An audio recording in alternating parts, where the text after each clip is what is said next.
Paypolitan is a fintech company that is really taking advantage of some of the big trends that we're seeing both in finance and in technology. And with me is the founder of Paypolitan, Nils Tharandt Ortiz. And welcome, Nils. Great to have you here.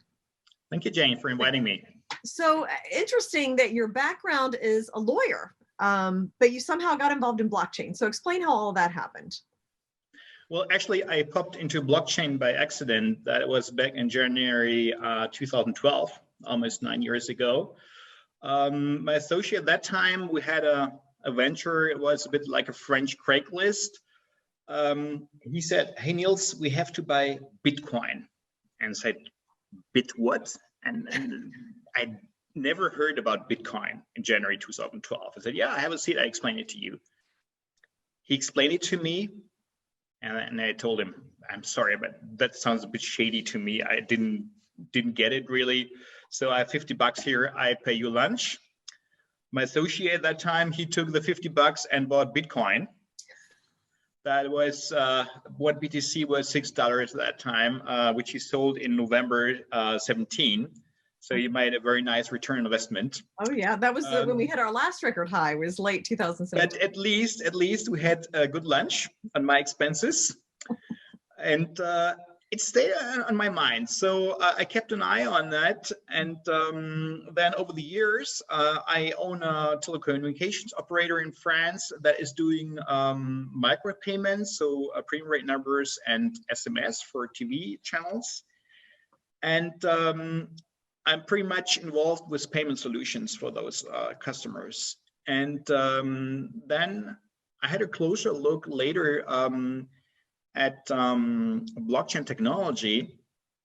And then I finally found out the margins with payment solutions are decreasing.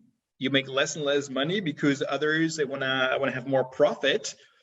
And then I understood that with blockchain, as it is decentralized, you cut out all those intermediaries who grab a part of the cake. So, and then was born the idea of Paypolitan. Okay. Well, I mean, we could talk about a lot of things, especially the history and all the way back in 2012. So that was really early on in the Bitcoin days and the blockchain days. So you came up with the blockchain product, right?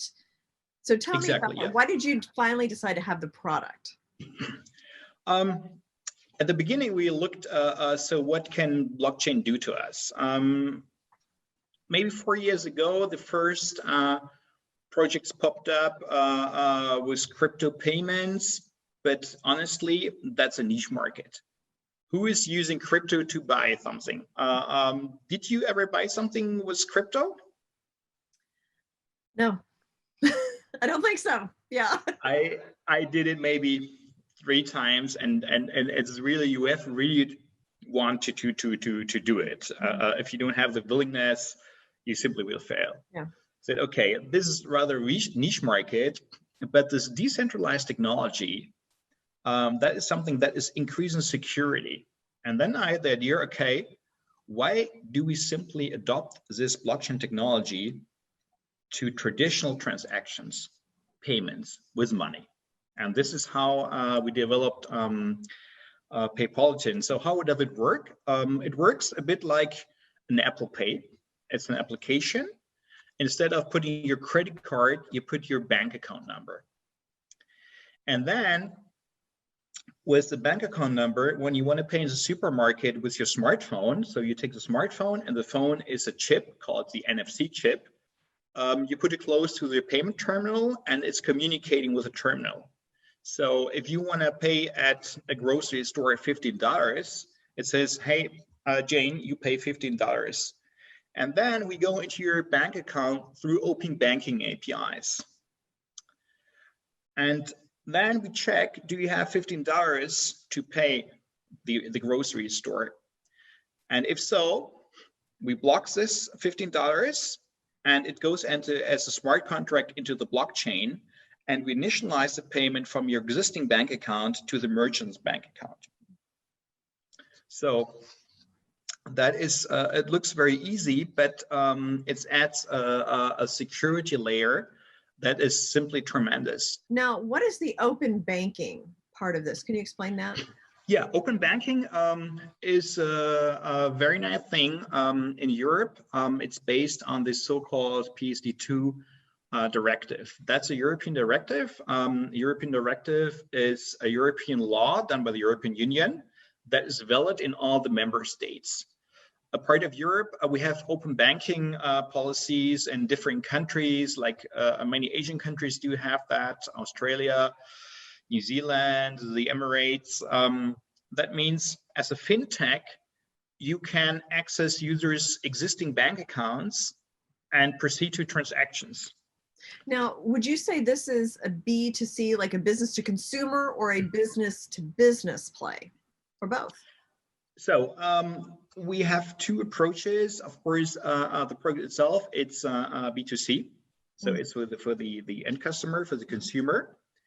Then we have a second part for the merchant, because when you say payment, the merchant could also receive the direct payment instead of his bank or with a credit card terminal. And last but not least, we focus on white label solutions. Yeah. So with our solution as a white label solution, we keep a little fraction for us, but the main part of the commission fee is going into the pocket of the mobile carrier. So we are generating a new source of revenue, and at least over here in Europe, all the mobile carriers, the big ones, are looking for new solutions, and they're all looking into mobile banking. Okay. And it's good because the mobile carriers, they know the customer. They know exactly who of their customers do have a smartphone. Second, they know their customers, they have the phone numbers. So if you do a push as a mobile carrier, that is very easy. You will get a pop-up message here whenever you turn on in the morning. Hey, did you know we have now a new mobile payment solution? And you don't have to change your bank, because payment is always a question of trust. You will not trust to a company you never heard of. But if this is simply a generator who is centralizing your different bank accounts or payment tools you do have, that makes sense to the consumer. There, the consumer will say, yeah, why not? So what are your plans for 2021 for Paypolitan? So 2021 will be a very challenging year. This year was already a challenge with the global situation. But it was a good year for us. We closed this year with a successful listing on a decentralized exchange. And beginning of 21, we will list our token on a major Hong Kong-based exchange, crypto exchange. I tell you, it's a very interesting time to be a participant and an observer in this industry, because it just feels like it's exciting, and there's really a lot of potential. So thank you so much, Nils, for joining us. I look forward to getting updates from you. Thank you very much.